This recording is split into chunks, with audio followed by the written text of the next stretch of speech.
The Last Leaf by O. Henry. In a little district west of Washington Square, the streets have run crazy and broken themselves into small strips called places. These places make strange angles and curves. One street crosses itself a time or two. An artist once discovered a valuable possibility in this street. Suppose a collector with a bill for paints, paper, and canvas should, in traversing this route, suddenly meet himself coming back without a cent having been paid on account. So, to quaint old Greenwich Village, the art people soon came prowling, hunting for north windows and 18th century gables and Dutch attics and low rents. Then they imported some pewter mugs and a chafing dish or two from 6th Avenue and became a colony. At the top of a squatty, 3-story brick, Sue and Johnsy had their studio. Johnsy was familiar for Joanna. One was from Maine, the other from California. They had met at the table d'hote of an 8th Street Delmonico's and found their tastes in art, chicory salad, and bishop's leaves so congenial that the joint studio resulted. That was in May. In November, a cold, unseen stranger whom the doctors called pneumonia stalked about the colony, touching one here and there with his icy fingers. Over on the east side, this ravager strode boldly, smiting his victims by scores, but his feet trod slowly through the maze of the narrow and moss-grown places. Mr. Pneumonia was not what you would call a chivalric old gentleman. A mite of a little woman with blood thinned by California zephyrs was hardly fair game for the red-fisted, short-breathed old duffer. But Johnsy he smote, and she lay, scarcely moving, on her painted iron bedstead, looking through the small Dutch window-panes at the blank side of the next brick house. One morning the busy doctor invited Sue into the hallway with a shaggy gray eyebrow. "She has one chance in, let us say, 10, he said, as he shook down the mercury in his clinical thermometer, and that chance is for her to want to live. This way people have of lining up on the side of the undertaker makes the entire pharmacopoeia look silly. Your little lady has made up her mind that she's not going to get well. Has she anything on her mind?" She wanted to paint the Bay of Naples some day," said Sue. "Paint? Bosh. Has she anything on her mind worth thinking about twice? A man, for instance." "A man?" said Sue, with a Jew's harp twang in her voice. "Is a man worth— But no, doctor, there's nothing of the kind." "Well, it is the weakness, then," said the doctor. "I will do all that science, so far as it may filter through my efforts, can accomplish. But whenever my patient begins to count the carriages in her funeral procession, I subtract 50% from the curative power of medicines. If you will get her to ask one question about the new winter styles in cloak sleeves, I will promise you a 1 in 5 chance for her instead of 1 in 10. After the doctor had gone, Sue went into the workroom and cried a Japanese napkin to a pulp. Then she swaggered into Johnsy's room with her drawing board, whistling ragtime. Johnsy lay, scarcely making a ripple under the bedclothes, with her face toward the window. Sue stopped whistling, thinking she was asleep. She arranged her board and began a pen and ink drawing to illustrate a magazine story. Young artists must pave their way to art by drawing pictures for magazine stories that young authors write to pave their way to literature. As Sue was sketching a pair of elegant horse-show riding trousers and a monocle on the figure of the hero, an Idaho cowboy, she heard a low sound, several times repeated. She went quickly to the bedside. Johnsy's eyes were wide open. She was looking out the window and counting backward. 12, she said, and a little later, 11, and then 10, and 9, and then 8 and 7, almost together. She looked solicitously out the window. What was there to count? There was only a bare, dreary yard to be seen, and the blank side of the brick house 20 feet away. An old ivy vine, gnarled and decayed at the roots, climbed halfway up the brick wall. The cold breath of autumn had stricken its leaves from the vine until its skeleton branches clung, almost bare, to the crumbling bricks. "What is it, dear?" asked Sue. 6, said Johnsy, in almost a whisper.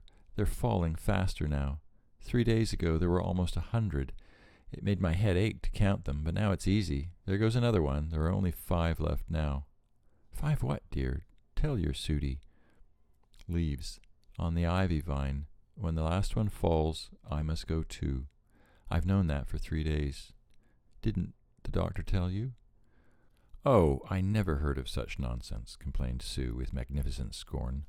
"What have old ivy leaves to do with your getting well?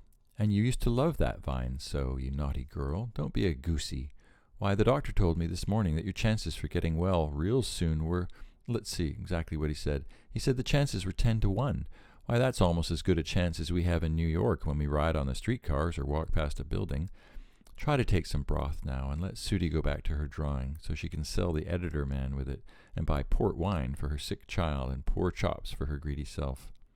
"You needn't get any more wine," said Johnsy, keeping her eyes fixed out the window. "There goes another. No, I don't want any broth. That leaves just 4. I want to see the last one fall before it gets dark. Then I'll go too."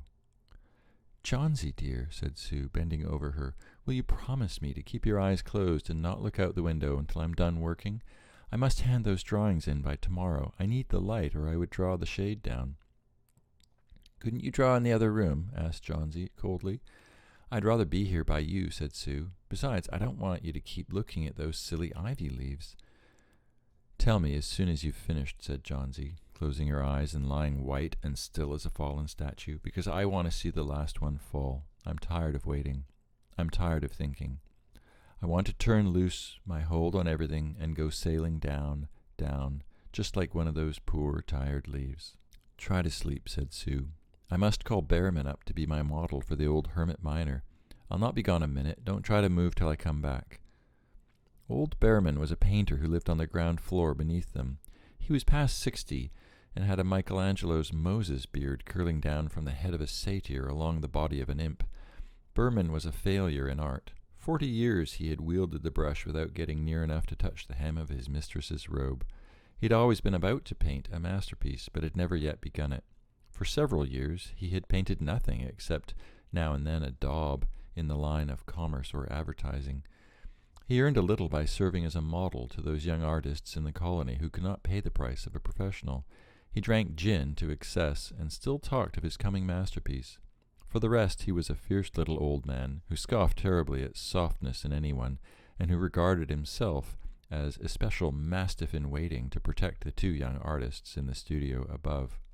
Sue found Behrman, smelling strongly of juniper berries, in his dimly lighted den below. In one corner was a blank canvas on an easel that had been waiting there for 25 years to receive the first line of the masterpiece.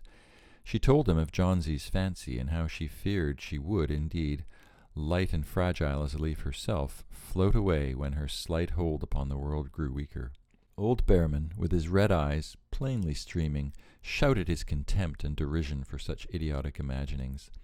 "Was," he cried, "is there people in the world mit their foolishness to die because leaves they drop off from a confounded vine? I have not heard of such a thing. No, I will not pose as a model for your fool hermit dunderhead. Why do you allow that silly business to come in the brain of her? Och, that poor little Miss Johnsy." "She's very ill and weak," said Sue, "and the fever has left her mind morbid and full of strange fancies."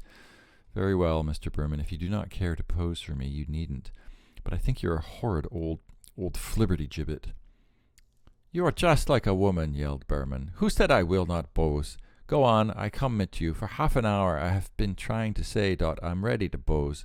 Gott, this is not in any place which one so good as Miss Johnsy shall lie sick. Some day I will paint a masterpiece, and we shall all go away. God, yes." Johnsy was sleeping when they went upstairs. Sue pulled the shade down to the window-sill and motioned Behrman into the other room. In there they peered out the window fearfully at the ivy vine. Then they looked at each other for a moment without speaking. A persistent cold rain was falling, mingled with snow.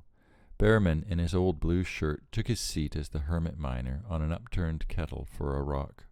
When Sue awoke from an hour's sleep the next morning, she found Johnsy with dull, wide-open eyes staring at the drawn green shade. "Pull it up. I want to see," she ordered in a whisper. Wearily, Sue obeyed.